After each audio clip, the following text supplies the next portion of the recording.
Bom dia, crianças, a paz do Senhor. Passando aqui para mais uma aula da escola dominical, né? Vamos para a terceira parte da história de Daniel, né?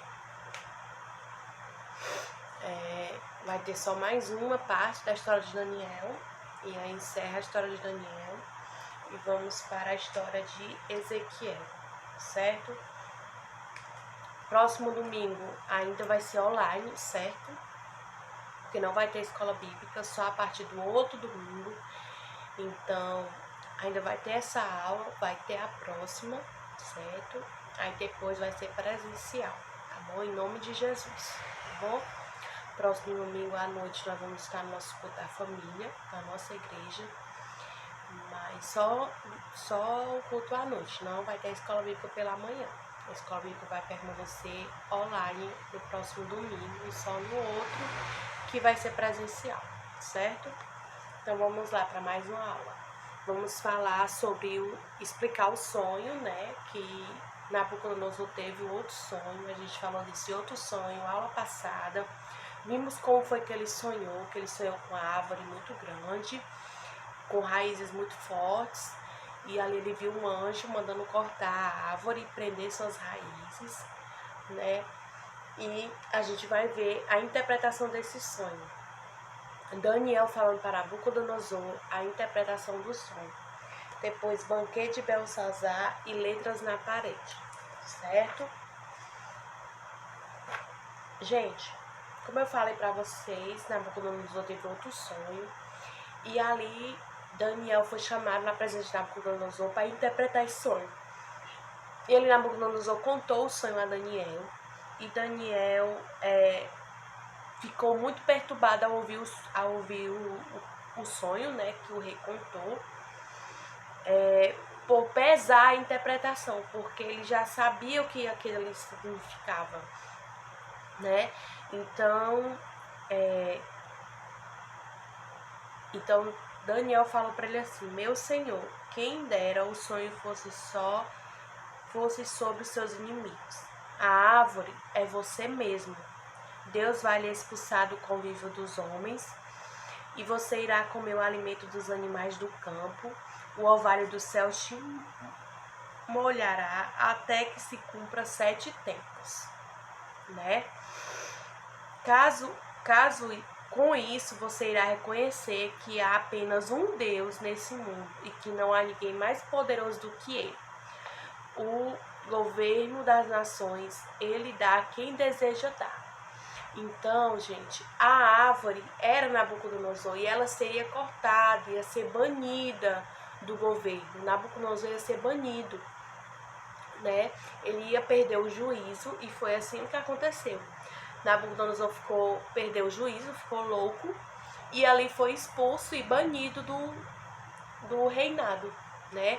E ali ele passou a viver entre os animais, comendo comida dos animais, vivendo como um animal, né?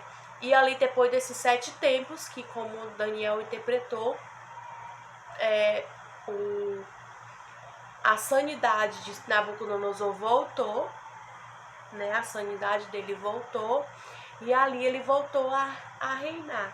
Mas ele reconheceu que só havia um Deus e que ele era o único poderoso e que não existia mais outro Deus a não ser o Deus de Israel, certo? E ali se passou, né? Nabucodonosor voltou, o antigo rei reconheceu, enfim, que Deus estava acima de todos e a adorou, dizendo: o seu domínio é um domínio eterno, e o seu reino vai de geração em geração.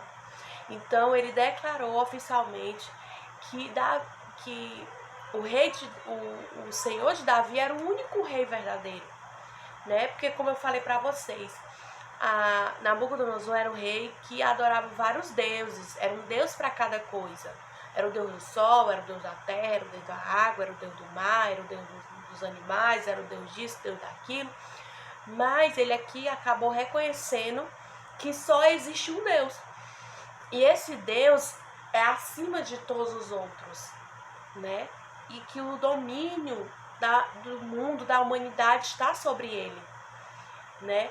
Deus é quem tem o domínio de todas as coisas, né? E que o seu reino vai durar de geração em geração, quer dizer, para sempre. E o reino do Senhor vai durar para sempre, né? E a gente vai agora para o banquete de Belsazar. Gente, muitos anos se passaram e Nabucodonosor foi sucedido por seu filho Belsazar, né? Passou-se os anos, Nabucodonosor ficou velho, né? Faleceu, e ali quem herdou o trono foi o seu filho Belsazar, certo?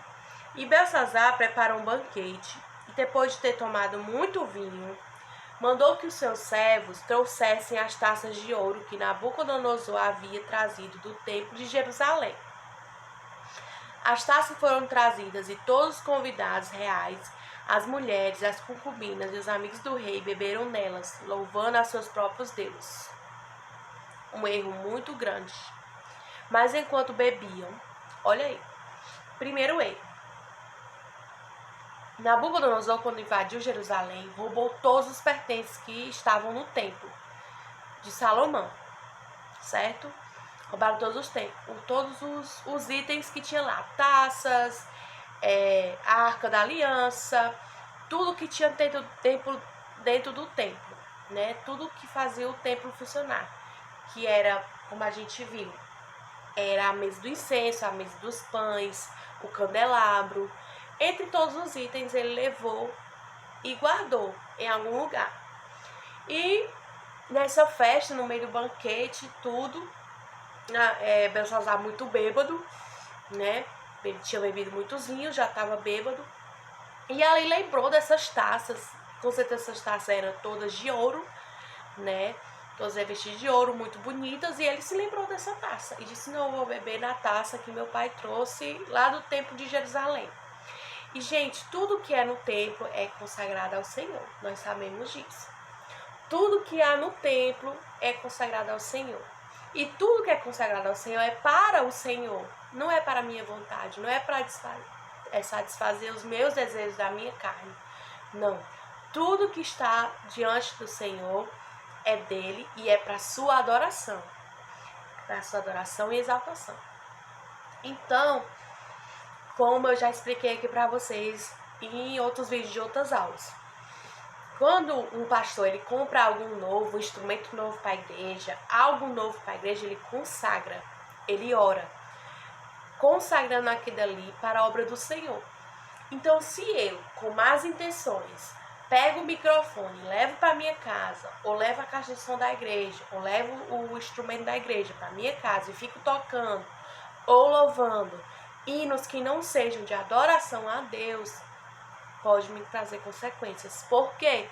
Porque aqueles instrumentos são para louvar, adorar e exaltar o nome do Senhor, não para adorar as coisas do mundo, não para satisfazer a minha carne, certo?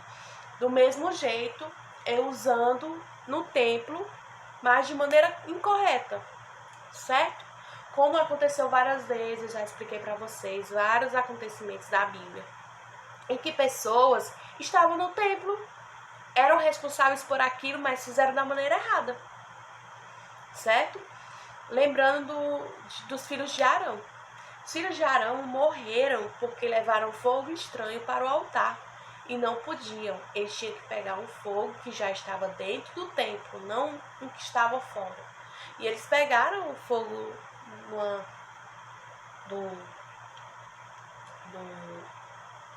vamos supor, de um forno que estava fora do templo, ou de uma lareira, ou de alguma coisa desse tipo, de uma fogueira, e pegaram e trouxeram um fogo que estava lá fora para dentro do templo. E ali eles morreram na mesma hora.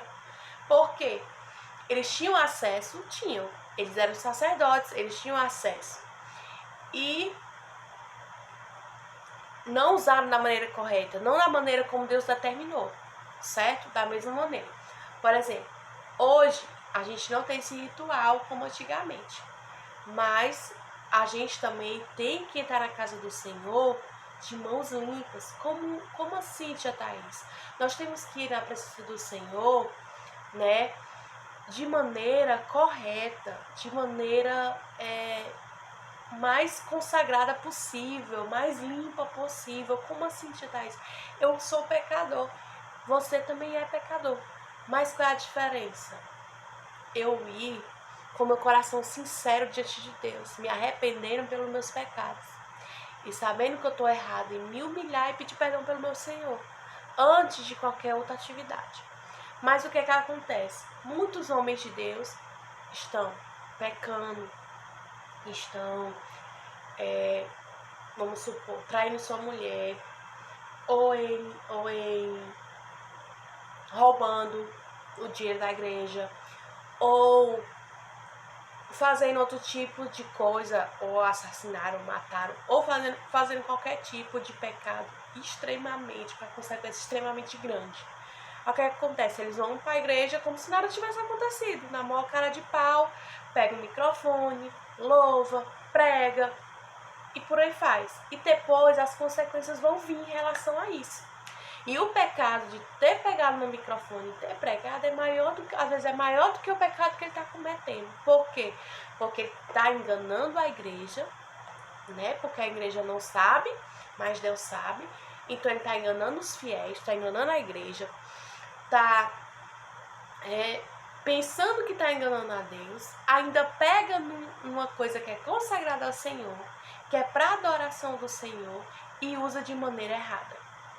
Certo? Então, quando a pessoa, por exemplo, a pessoa comete um tal pecado na igreja, ela tem que ser afastada dos cargos. Por que isso, gente?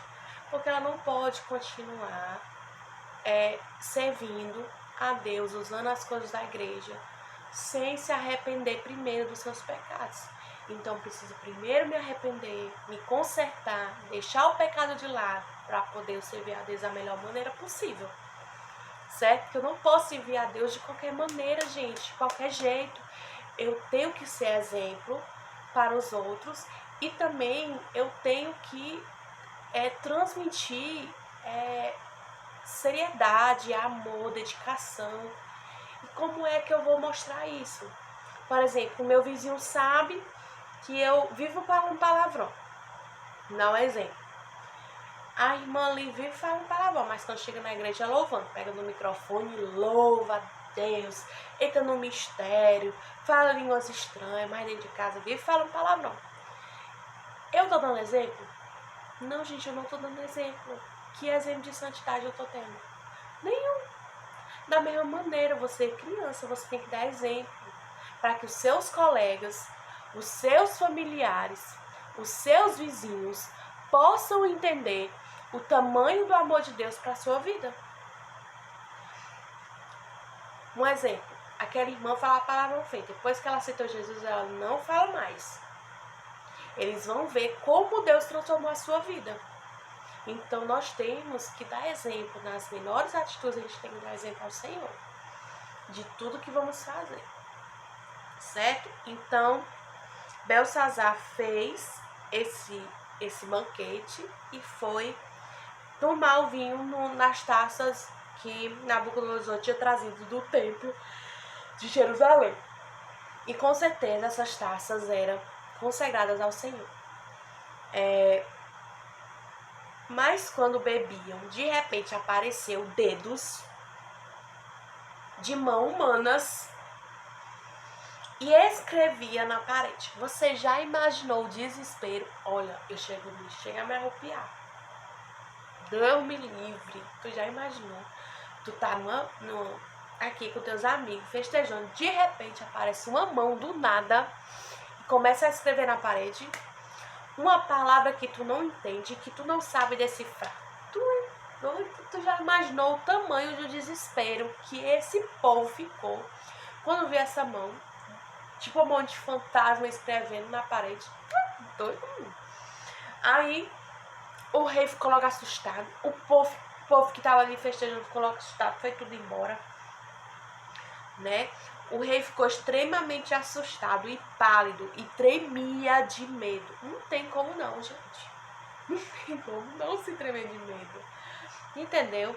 aos berros, mandou chamar todos os encantadores e videntes do reino, mas ninguém conseguiu interpretar o que estava escrito na parede. Ninguém conseguiu.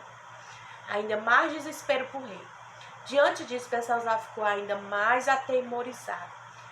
Tendo o caso chegado ao conhecimento da rainha, esta lembrou de Daniel e o citou para solucionar o mistério. Daniel foi levado às pressas para o banquete e o rei lhe disse: tenho ouvido dizer ao teu respeito que o Espírito de Deus está em ti, e que em ti se acham luz, e o entendimento e a excelência sabedoria. Tenho ouvido dizer de ti que podes dar interpretação e resolver dúvidas. Agora, se puderes ler este escrito e fazer-me saber tua interpretação, serás vestido de púrpura e terás cadeira de ouro, e no pescoço pedras preciosas, e no reino serás o terceiro governante. Então, o rei ofereceu milhares de riquezas a Daniel. Se você interpretar isso aqui, meu amigo, o que está escrito nessa parede aqui, eu lhe dou tudo o que você quiser. Você vai ser o meu terceiro, você vai ficar aqui do meu lado, você vai ser a terceira pessoa, você vai ser vestido de púrpura, você vai ter ouro no pescoço, você vai ter uma cadeira de ouro, e prometeu rios e fundos a Daniel se ele interpretasse o que estava escrito. E Daniel respondeu: guarda os teus presentes para ti mesmo e dá as tuas recompensas a outro. Porém, eu irei interpretar a inscrição. Tu, Belsazar, não te humilhaste perante o Deus Altíssimo, menos sabendo de tudo o que ocorreu com Nabucodonosor. Você não teve temor e mandou trazer as taças do templo do Senhor e as profanou, louvando a deuses de barro, ouro e prata. Por isso Deus enviou Amon e escreveu na parede essa mensagem contra ti. O que aconteceu? Daniel falou: você não aprendeu com os erros do seu pai. Você viu o que seu pai fez. Você viu o que Deus fez com seu pai. Deixou ele louco. Fez ele comer comida de bicho. E você ainda não aprende. Foi trazer as taças que era do templo do Senhor e a profanou. O que foi isso? Usou para os seus próprios interesses, para sua própria carne, né? E profanou, louvando a outros deuses, os deuses que eles serviam lá, deuses de prata, de ouro, de barro, que não serviam para nada. Por isso Deus se enfureceu, e Daniel disse: por isso, por você ter pegado as taças do Senhor e profanado elas, Deus se enfureceu e mandou uma mão e escreveu uma mensagem contra ti. E, gente, estava escrito na parede assim, ó: Mene, Mene, Tekel, Parsi. Mene quer dizer: contou Deus o teu reino e o acabou. Mene, Mene quer dizer isso, certo, gente? Contou Deus o teu reino e o acabou. Tekel, pesado foste na balança e foste achado em falta. E Berés, o Parsi, que é no mesmo verbo, diz assim: dividido foi o teu reino e dado aos medos e aos persas. Então o rei recompensou a Daniel e o colocou como terceiro homem mais importante do governo do reino. Naquela mesma noite, Belsazar foi morto e Dário, o Medo, o apoderou-se do reino da Babilônia com a idade de 62 anos. Então, naquela mesma noite que aconteceu tudo isso, que Daniel interpretou o sonho, Belsazar foi morto, né? Porque Deus botou aqui, gente, quando ele disse Mene, Mene, Mene, Deus disse: contou Deus o teu reino e o acabou. Deus ia acabar com o reino de Belsazar, ia colocar outro no seu lugar. Então, foi isso. Deus castigou Belsazar por tamanho afrontamento, né? Por ter pegado instrumentos sagrados e ter feito qualquer coisa com eles, ter tomado vinho com mulheres, com as suas mulheres, com as concubinas, com os convidados, e ter adorado ainda outros deuses, ter oferecido, né, a outros deuses. Então foi um erro gritante pela parte de Belsazar. E por isso o outro reinou em seu lugar, né? Então, crianças, essa é a aula de hoje. Façam as suas atividades, né? Não deixe de fazer suas atividades. Essa semana eu vou estar providenciando a 13ª aula, que a gente vai dar domingo que vem, certo? Lá na casa da irmã Cris, vou deixar lá para vocês pegarem, tá bom? E as outras, em nome de Jesus, nós já vamos estar sendo presencial, tá bom? Então, um beijo, boa noite, bom dia, né? Um bom domingo a todos vocês, uma boa semana, uma semana abençoada, cheia da presença de Deus. E quero também aqui agradecer as homenagens que vocês mandaram pra mim, gente. Eu chorei bastante, não esperava, me senti realmente surpreendida. Viu? Quero agradecer todo o carinho de vocês e dizer, gente, que eu amo cada criança, eu amo cada uma. Tenho coração, tenho um amor enorme por cada uma. Oro por cada uma de vocês. Tenho vocês como meus filhos. Cuidado de mãe mesmo, espiritual por vocês. E aqui eu quero agradecer, certo? E um beijo.